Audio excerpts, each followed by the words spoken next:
Hello, data nerds! Welcome to my channel, Nerdographics, where we look at data to help explain the world and all of its wonders.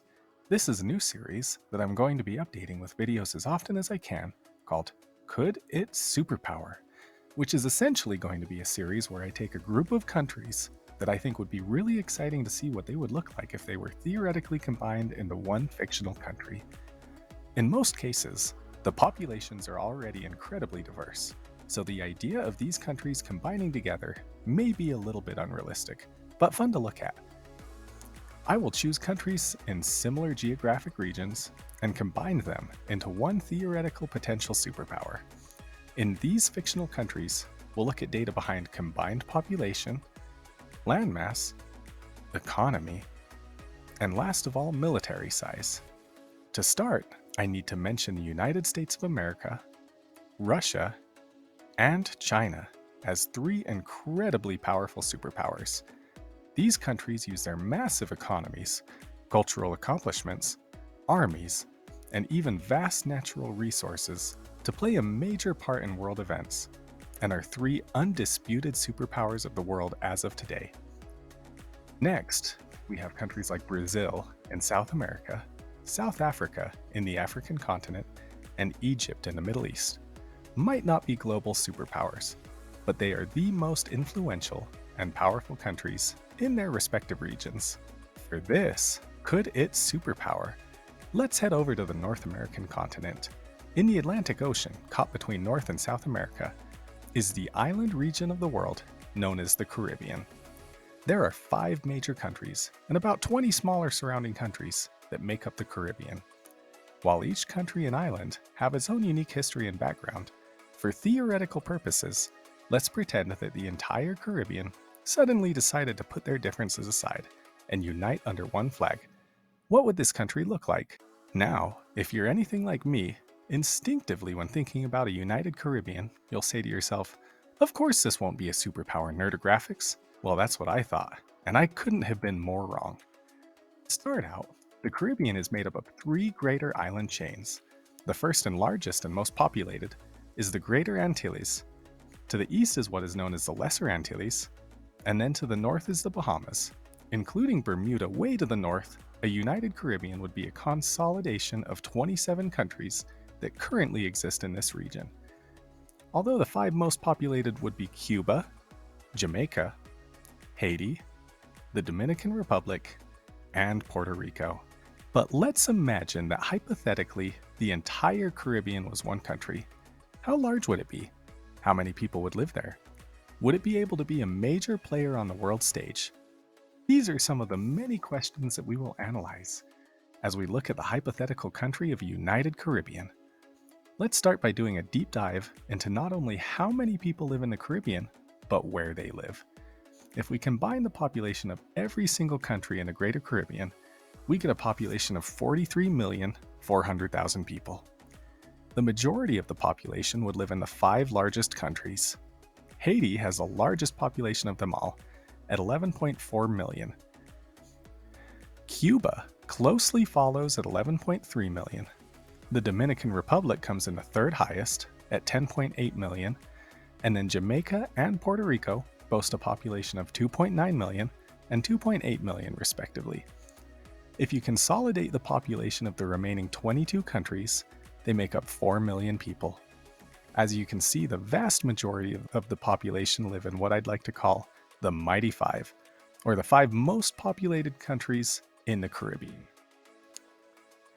So how does the population look when compared in the world? Well, a population of 43.4 million would put a united Caribbean as the 35th most populated country on Earth. For a reference point, they would contain slightly more people than Iraq and slightly less people than Ukraine. Now for my American data nerds, can you imagine a Ukraine floating off our shore? It kind of puts a different perspective on the Caribbean for you. To put it in another comparison, America's northern neighbor, Canada, has a population of only 37.7 million, meaning that a united Caribbean has about 6 million people more living in it than the entire country of Canada, despite having a landmass size only 2.5% the size of Canada. The Caribbean is an incredibly densely packed region of the world. Looking more into the population and density of the region, a united Caribbean would also be incredibly urban. The 5 largest cities in the Caribbean just so happen to be the 5 capitals of the Mighty Five. We have Santo Domingo coming in as the most populous city with 3.6 million people. Next is Port-au-Prince, Haiti, with 2.6 million, followed by San Juan, Puerto Rico, at 2.2 million. Havana, Cuba closely follows at 2.1 million, and Kingston, Jamaica is the smallest capital city of the Mighty Five, with a population of 1.1 million. The combined total of people living in these 5 capital cities is 11,700,000. This is 27% of the total population of the United Caribbean. Put in other words, more than 1 out of every 4 people living in the United Caribbean would live in one of those 5 cities. Switching over to landmass, all of the islands combined make up 226,000 kilometers squared. This would put the size of this country between Belarus and Ghana. For my friends in the US, the closest state in comparison to this size is Idaho, at 214,000 kilometers squared. So while a United Caribbean would be only slightly larger than the size of Idaho, it has nearly 22 times the number of people living in it than all of Idaho. And you thought housing prices were bad with 2 million people in your state? Can you imagine if there were 44 million people living there? We've looked at population. We've looked at size. Now let's jump on over to economy. As money makes the world go round, the economy of United Caribbean is fascinating because of how diverse it is. It's home to some of the wealthiest countries on Earth and some of the poorest. Starting with overall economy size, Puerto Rico has the largest economy at a yearly GDP of $103 billion. Its GDP per capita is $36,000. The next largest economy is Cuba, with an annual GDP of $96 billion. And the GDP per capita dropped down to 8. Next, we have the Dominican Republic, with a GDP of almost $76 billion, and the average citizen earning $7,000 a year. Jamaica comes next with a GDP of nearly $15 billion, and an average citizen earns just under $5,000 per year. Last of all, and the poorest country on this list, is Haiti, with a GDP of $13 billion per year, and the average citizen earning only slightly more than $1,000 a year. Combining the Mighty Five gives us a total of $304 billion, and the average citizen, if distributed equally amongst the Mighty Five countries, would earn around $7,800 a year, supplemented primarily by the large economy of Puerto Rico. Now that we've looked at the Mighty Five, let's look at the combined economy of the other 22 countries in the United Caribbean. The richest country in the region is Bermuda, with a GDP of almost $8 billion and a GDP per capita of $120,000. Then you have other places like the Bahamas at $12 billion and the average earnings of $31,000 per citizen, and the Cayman Islands at $6 billion and $90,000 per citizen. Combined with the other smaller countries that I did not mention, the 22 other countries making up the Caribbean has a total GDP of $86 billion and the average earning of $21,000 per person. If you combine everything together, that gives a total GDP for United Caribbean as $389 billion, and the average citizen is still earning only about $9,000 a year. Next, let's jump over to military size. When talking about military size, I think it is important to bring up a distinction between different classifications of military. For our purposes, we're going to be breaking it down into reserved, which means that this military group has had training, they have to come in regularly to stay up to date on their training and equipment, but they are not actively stationed anywhere. The next classification is active. These are active military personnel who are currently serving their countries, living in military bases, undergoing daily training. Last of all, we're going to be including a category called paramilitary. This category is crucial to differentiate between the other two, because paramilitary numbers come primarily from police forces and other security forces that a country may have. and most either have no formal military training or minimal military training, but are included in military numbers. We're going to compare a United Caribbean army size with other notable countries in the region for comparison, such as Brazil, Mexico, and the United States. To start, there are around 50,000 reserved personnel within a United Caribbean and 100,000 active military. There are, however, a little more than 1 million paramilitary personnel in a United Caribbean that could be theoretically called upon to defend the country if needed.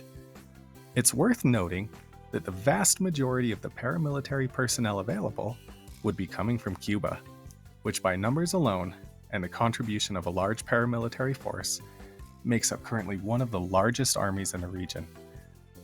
For reference, Brazil has 2.1 million troops, with the vast majority of them being reserves.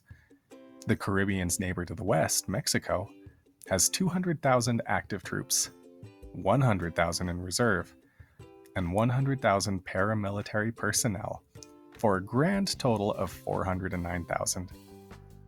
Last of all, the United States boasts an active military force of 1.3 million active troops and 750,000 troops in reserve, for a grand total of 2.1 million troops. You can see the importance of troop classification when comparing these four countries. We have looked at numerous metrics about our fictional United Caribbean. So now let's compare them to neighboring countries in North, Central, and South America. A United Caribbean definitely would be a formidable power. With a population of 43 million, it would jump up to the fourth most populous country in North America. While the annual GDP pales in comparison to the United States and Canada, it would still be the fifth largest GDP in the region, surpassing Colombia and coming in slightly lower than Venezuela. As we discussed briefly, a United Caribbean would be incredibly densely packed, as it has a large population living in a small land area. Our fictional country would come in seventh when ranked according to landmass, thanks in part primarily to a handful of richer countries in the Caribbean such as Puerto Rico, Bermuda, and the Bahamas. The United Caribbean would have the sixth highest GDP per capita. In terms of sheer military size, the United Caribbean would have the second largest military in the region, more than doubling the closest competitor, Colombia. As noted previously, the majority of these troops are paramilitary, but they are still classified as military nonetheless. When looking at total military spending, the United States by far outspends every other country. In fact, the United States spends more on military spending than the next 9 highest countries combined. As a result of all the data that we examined in this video, I feel confident that while a United Caribbean would probably not be a new world superpower, I do feel that it would potentially jump up to be classified as a regional power. Would it be a major player on the world stage?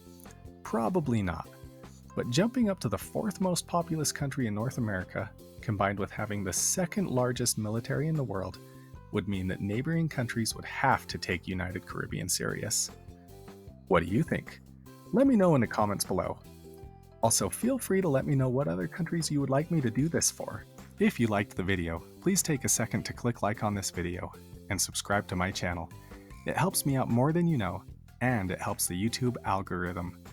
If you really liked my video and my content, please feel free to check out and donate to my Ko-fi account, which is linked in my channel. I look forward to creating more content for you in the future. Stay curious, data nerds.